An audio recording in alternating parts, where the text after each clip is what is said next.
today, who is going to talk about his work with XR, community-centered XR for nature-based solution. Shahryar did a fellowship. I mean, he did a placement at the Urban Systems Lab of the New School in New York City last summer. Well, it was 6 weeks, if I recall properly. And so Shahryar will explain a little bit what he's worked on, how the fellowship supported him, and what the next steps are. And I think that's it on my end. Over to you. Right. Thank you so much. Let me already start with sharing my screen. Then I will maybe speak on that. Let me see. I hope I'm sharing the right screen with you. And then if let's see. No, now I'm not sharing the right screen. Sorry. I want to share this full screen with you.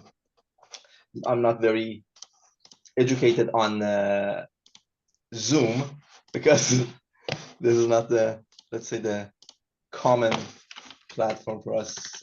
So, okay. Now I should be doing the correct one. All right. Yeah. Do you see my full screen? Great. Thank you. Good. Okay. Okay. Thank you, Luan. I hope you hear me clearly. I am Shahryar Sarabi. I'm an assistant professor in the information system in the built environment research group at Eindhoven University of Technology.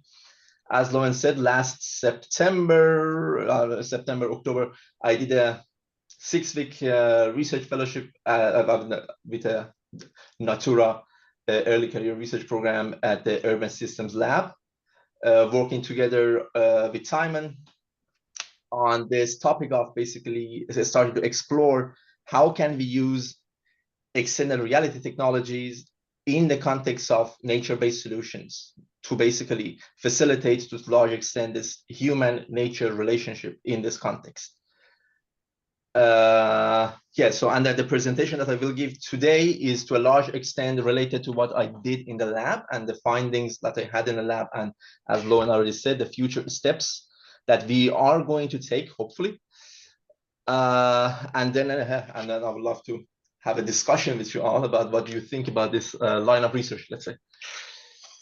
Okay, yeah, so the topic, as I said, is like a question in the sense that can we actually use extended reality in this context?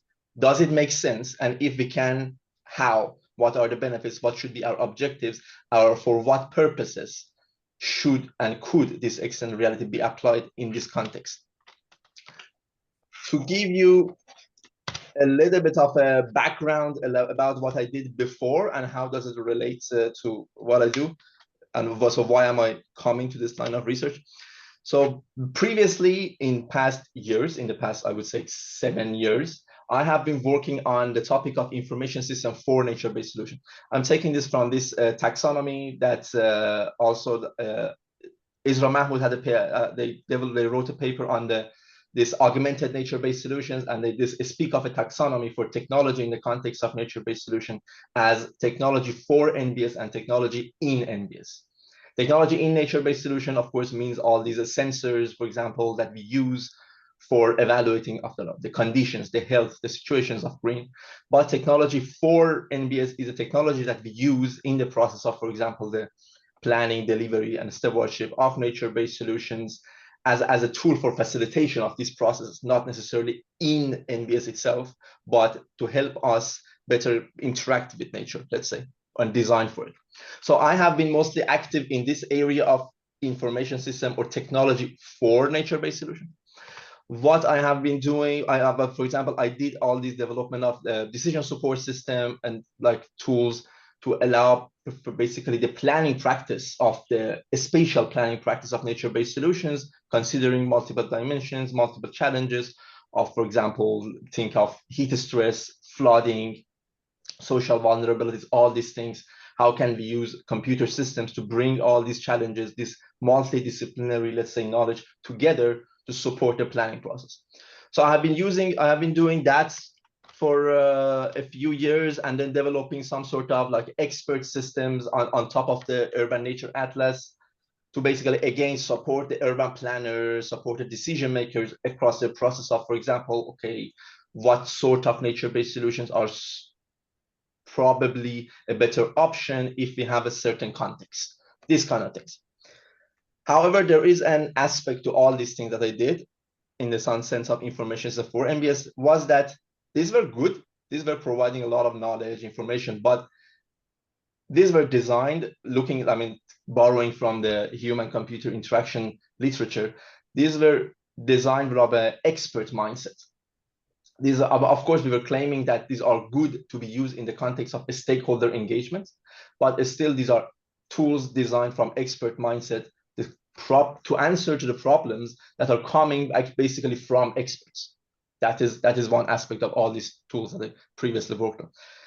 However, then, of course, I mean, considering the valuable advantages that they bring to the planning process, but the power of, let's say, information technology maybe should not be limited to this. That is basically the curiosity that we had, I personally had, to see, okay, can we use this a bit further in the NbS implementation process, not just as a tool for experts to sit together before, let's say, some decision-making process to see, okay, if their decisions made sense, or get inspiration, get inspired by some sort of information that might have been a bit more difficult for them to basically get to. That is one way when we started looking at this a model of NbS implementation process. This is from the paper that the team of the Connecting Nature developed. They called it, I believe they called it the Connecting Nature Framework, if I am correct. So that, which I believe is a good representation of the NbS implementation process, basically breaking it into three general stages of planning, delivery, and establishment. Up until now, including the systems that I designed, and also, let's say, the state of the art of using information technology in the context of NbS, we are usually stuck in that phase of planning. And planning not as a, let's say, a bottom-up process, but planning still as a expert-dominated process that requires basically the type of knowledge and type of tools that are usually useful for experts. Then the question that I was trying to ask is basically, is it possible that we use these technologies to enable the engagement in NbS implementation beyond only experts? And that is the point that we came up to this idea when we, of course, when you're exploring the information technologies, like modern technologies that are becoming more and more available, we come to this term of external realities. And why is that? I haven't put everything in the slide, but I want to explain this.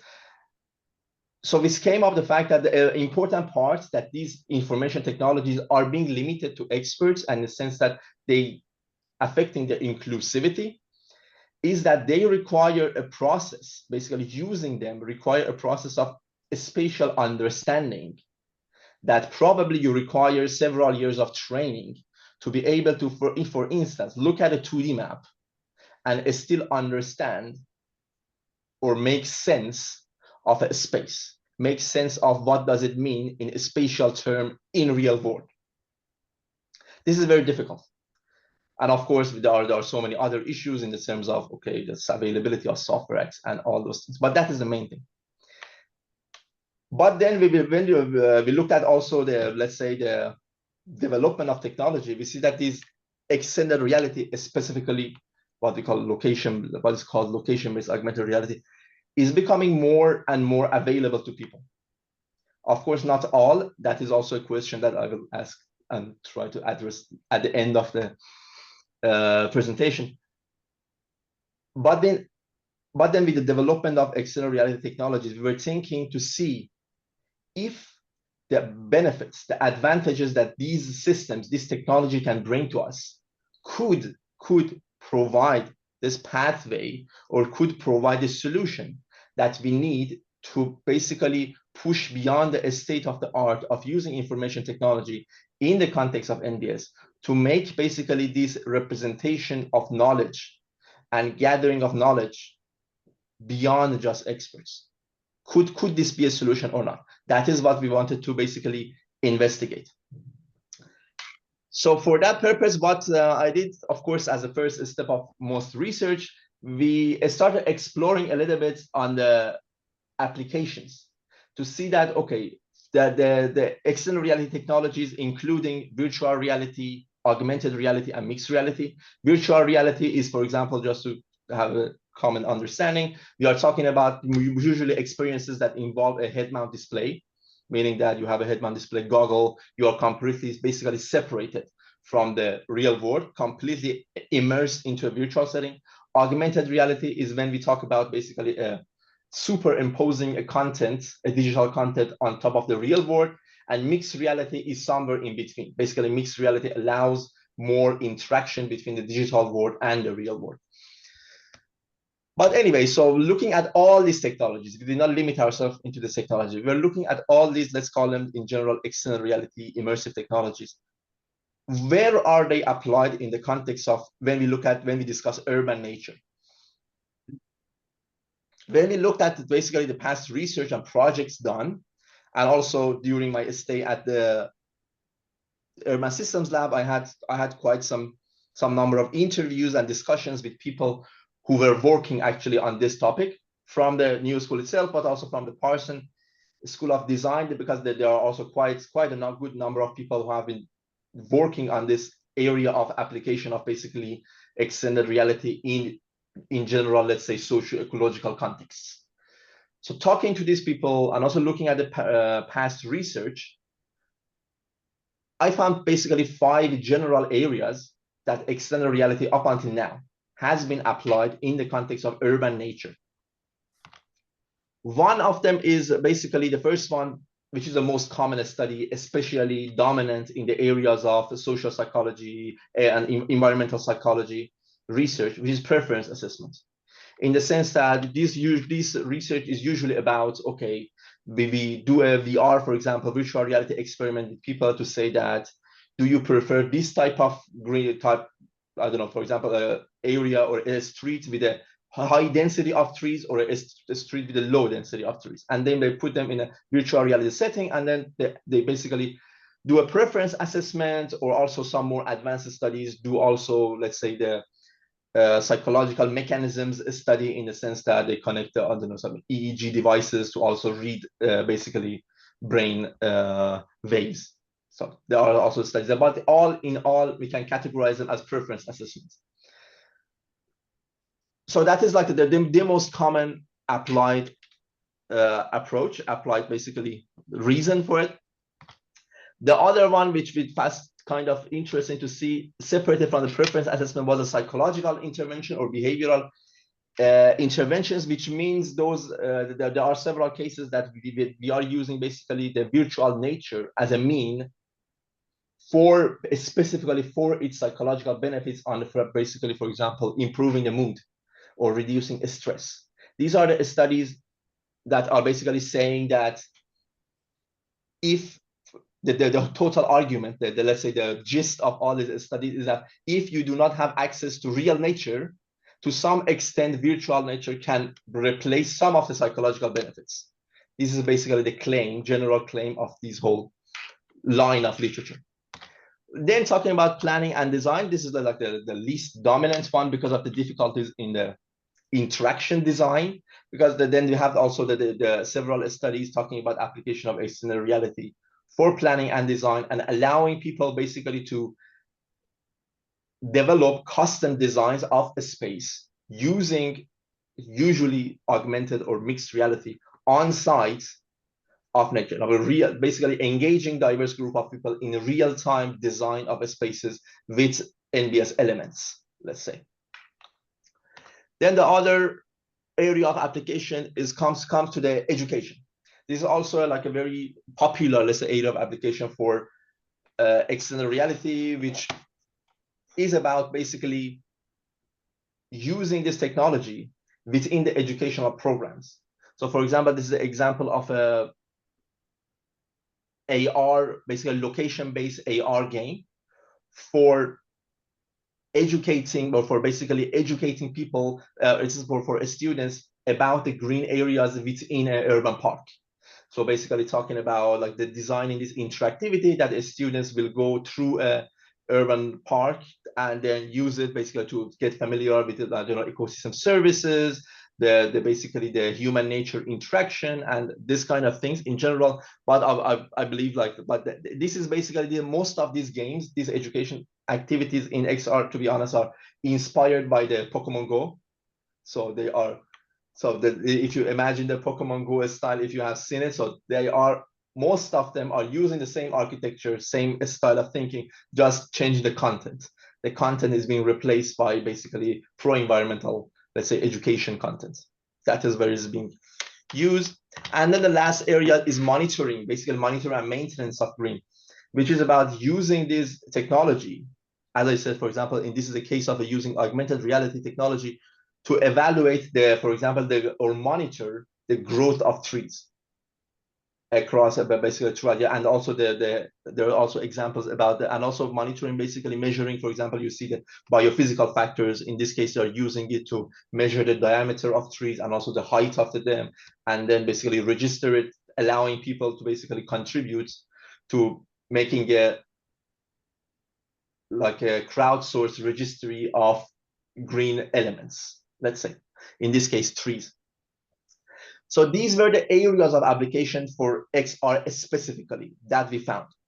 Then, of course, we went through all this literature and tried to get a little bit deep into them, saying that, okay, let's think about all these applications. What does it mean for NbS planning?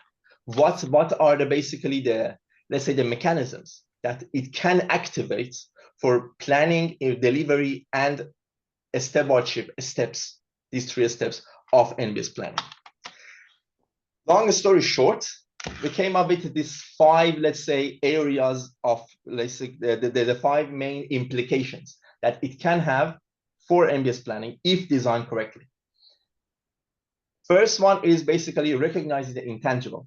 What we found that it is possible, for example, all those studies that are talking about the preference assessment and also the studies that are applying it for psychological intervention showed us that it is possible to some extent to use extended reality to allow people understand the challenges, especially the challenges that are not so easy to connect to. So for example, we can imagine biodiversity crisis. The biodiversity crisis and the changes in biodiversity is not always, most of the time, not so visible to the basically general public. Examples of this showed us that especially on, let's say, a slow progressing challenges like biodiversity or in general climate change, through the functionalities that can provide us, for example, providing the ability to have to get exposed to accelerated futures, or to get exposed to challenges or things that are not easily, let's say, visible. Like as I said, biodiversity, it can provide some good functionalities there. Of course, different nature-based solutions that we implement, the intangible will be different. What is the intangible that makes sense for us will be different, but in general, we can say that's one functionality. The other thing which actually kind of relates to the intangible is provide this capacity for imagination. As I said, those general, let's say, traditional decision support system or information systems, one of the areas is that they require a level of spatial imagination that usually having it instantly requires maybe some years of experience as an architect, as an urban designer, as a landscape designer, that you can immediately see a map maybe and develop imagination. But using these extended reality technologies, another benefit that we saw it can provide is that provide the ability or facilitate this process of imagination of a space or spatial imaginations for a wider group of people. So now we do not need to, so they basically, let's say, the right for imagination could help to not to be reserved for a very specific group of people. Then it comes to actually connects to the third implication, which is the place-space co-design. The other issue is that, of course, to what extent does a design make sense for the socio-ecological and biophysical context of the area, especially those studies that applied the XR technology for preference assessment support this implication. Because then with external reality, it seems that it allows us to basically bring diverse group of stakeholders to evaluate contextual suitability of a specific design and implementations, to see that, okay, to what extent actually is it placed-based, is it tailored, and. The third aspect that we saw, supported especially by studies that used it for psychological intervention, is the promoting active citizenship, and also in connection to that, the ecosystem stewardship. It could help. I'm not saying that it will, definitely.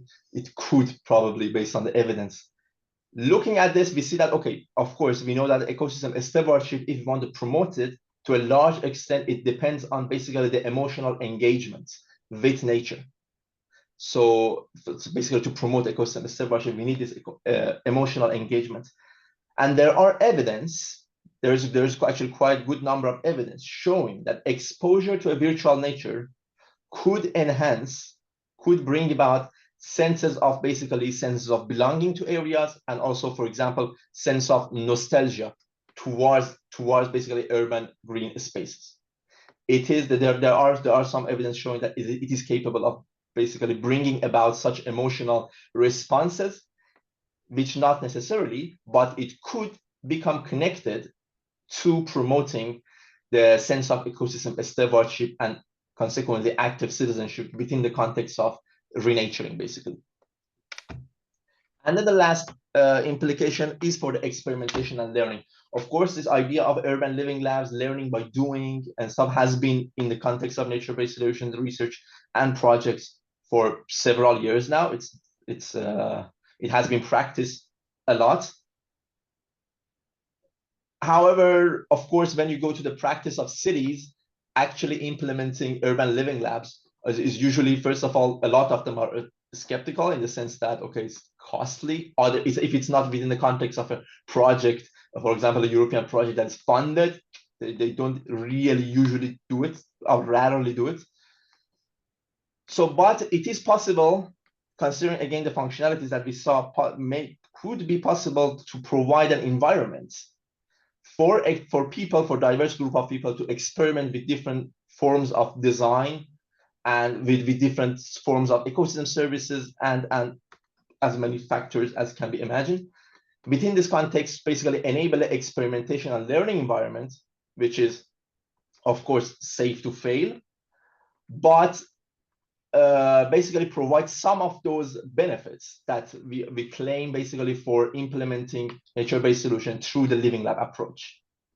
Of course, not all, it's not a real implementation, but some of those benefits that come up from the learning. For example, if you have diverse group, we want to learn the reaction of different group of people to different design, acceptance of different forms of basically nature. And this kind of thing, to some extent, maybe can be done in a efficient and basically resource efficient way using this technology.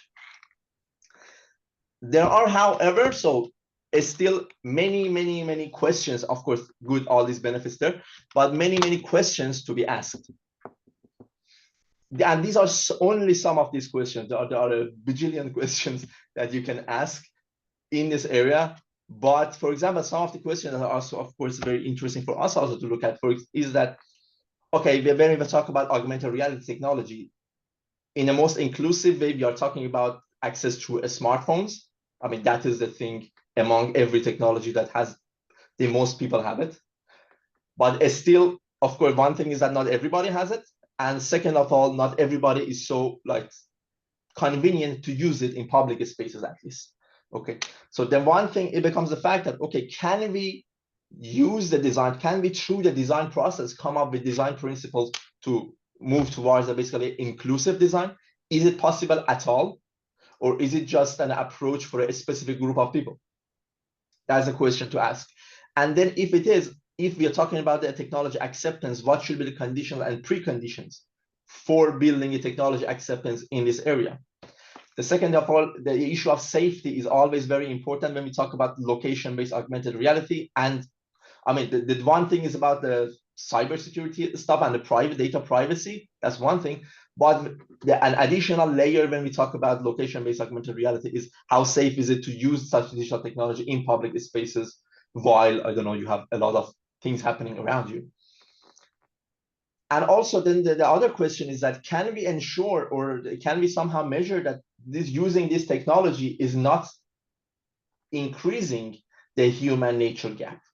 Because the thing that we are claiming is that, okay, there's modernization, the whole rapid urbanization process and the advancement of technology are basically are increasing this gap.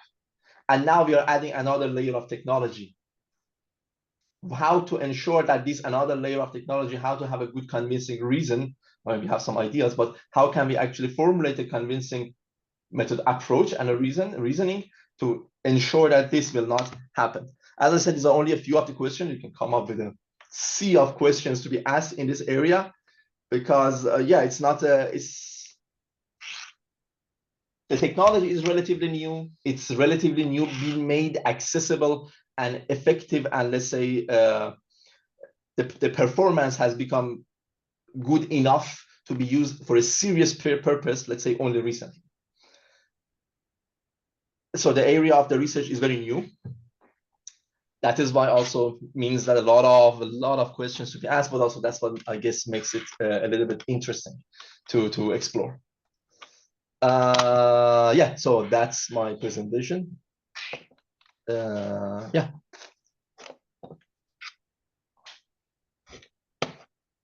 I can stop sharing. Thank you very much, Shahryar. If anyone has questions, just go ahead and speak up.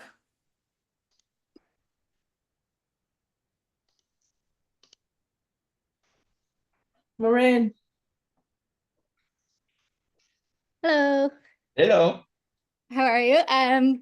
Thank you so much for that. That was really, really interesting and well communicated, because I don't have a background in technology. So it's really interesting to hear about it, but it overlaps a lot with my work. So it was great. So thank you very much. I was wondering, so you were giving some examples of how it's been used in different design practices. Is there any examples you know of that where they're using it for like a multi-species approach, where they're like using it specifically to induce empathy for different species within design? Yeah.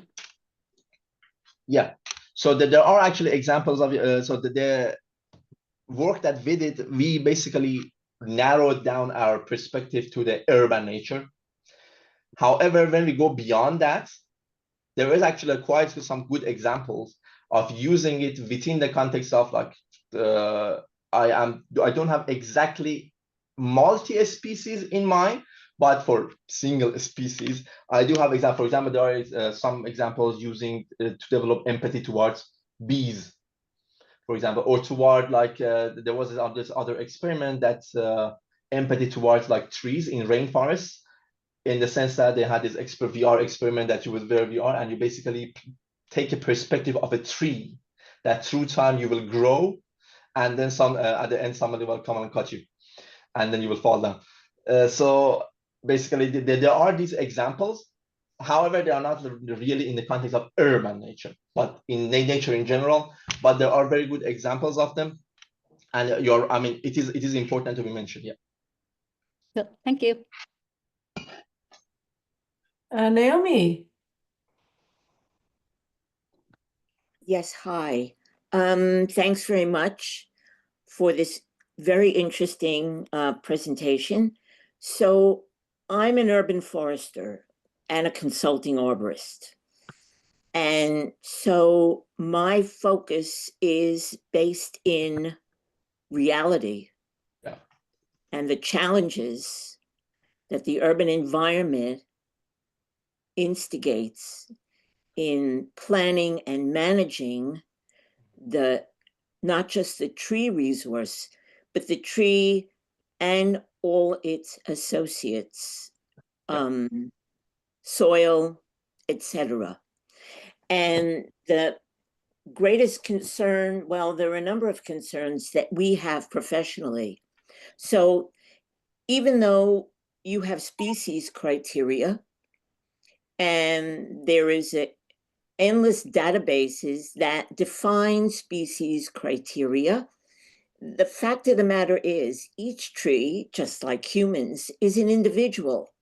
And it is a product not just of the genetics that it brings, which all the trees we are planting in the urban environment originate in a forest somewhere in the world. So they're bringing forest genetics to this built environment, but it is in tandem with the environment itself.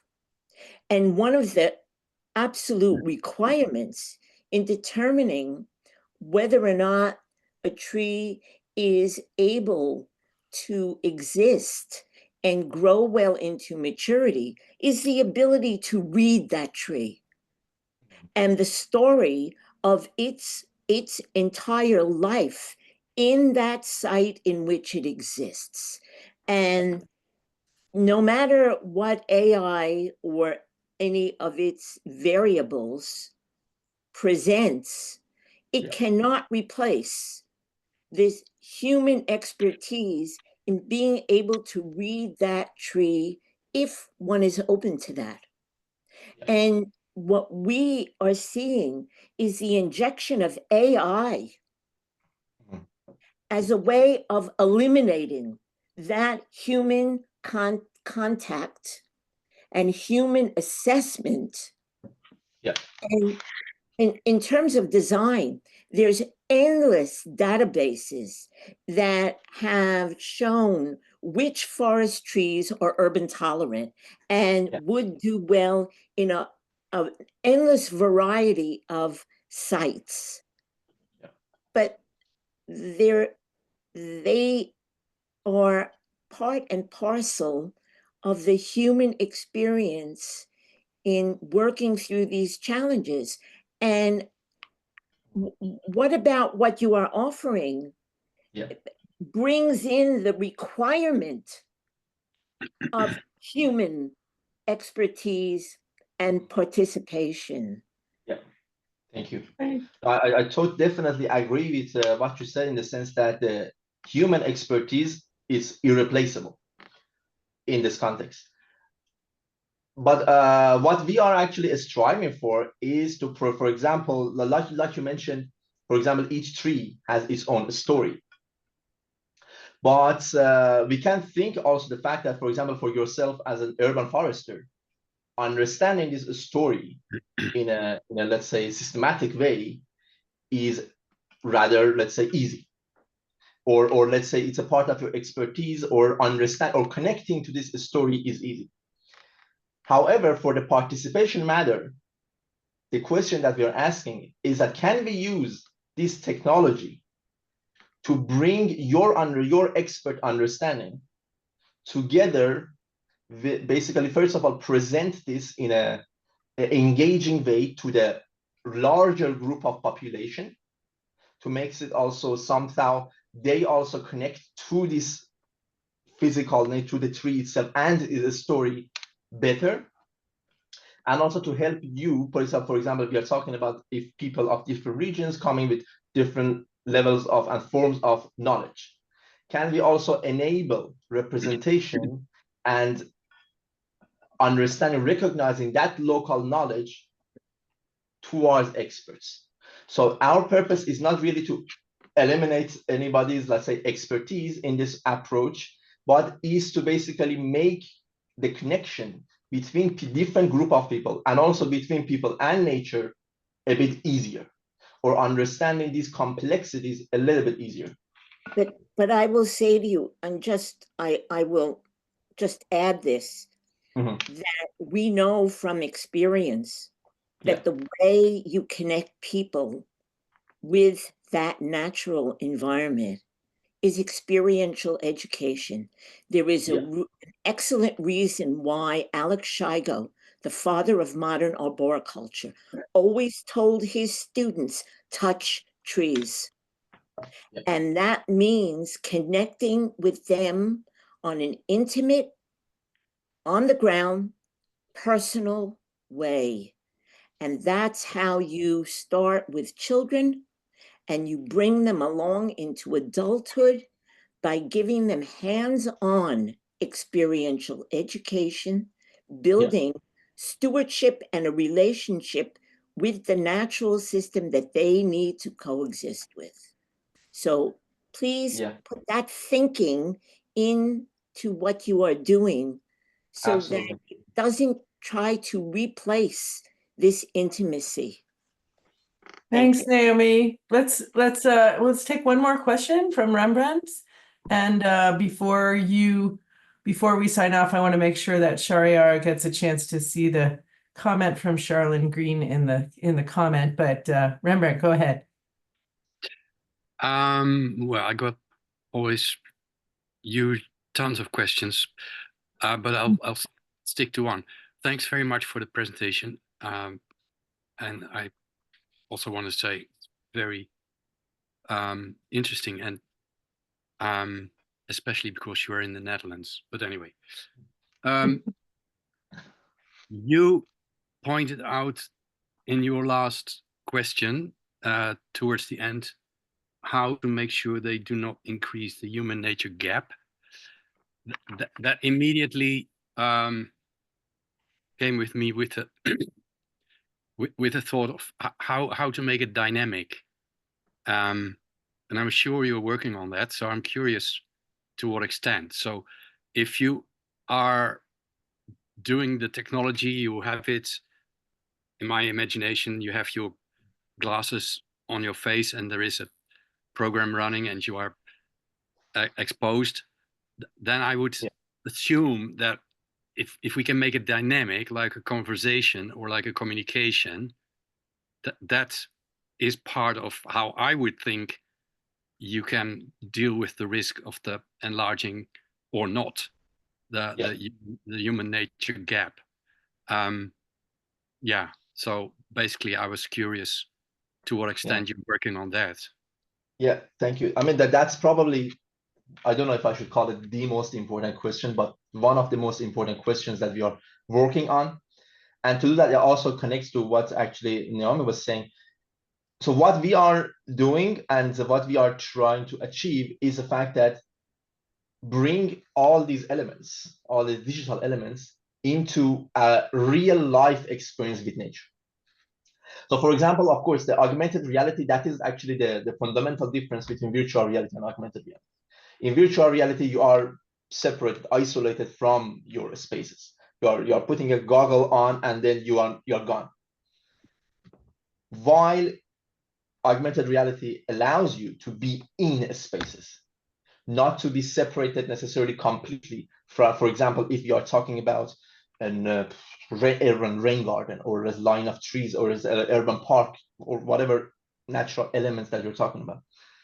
So what we are talking about is that to what extent can we make a possibility of interaction with the real nature, with the real natural elements, through the lens of, for example, through this digital lens. For example, I showed you these examples of that they are using augmented reality to measure a specific, let's say, parameters of it. I mean, that is a very technical examples. It's not so much including like a storytelling, or it's not so much as an engaging tool. It's more of a tool, actually, literally a tool for people who want to maintain green.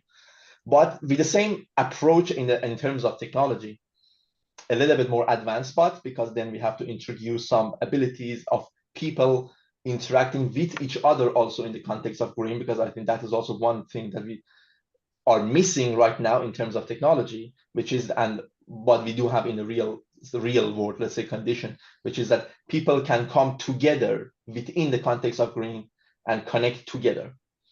And that is like a technological challenge also, that is it possible to bring this element also in, basically support this aspect also with technology? Is it possible at all or not? And if it is possible, how to ensure, again, that last question, not to increase the gap, but move toward decreasing the gap.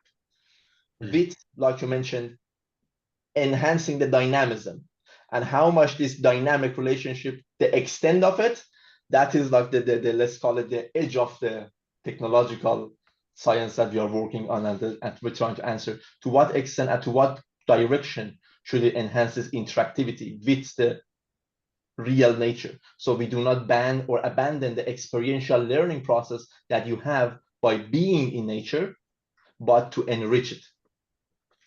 Mhm. Yeah, thank you.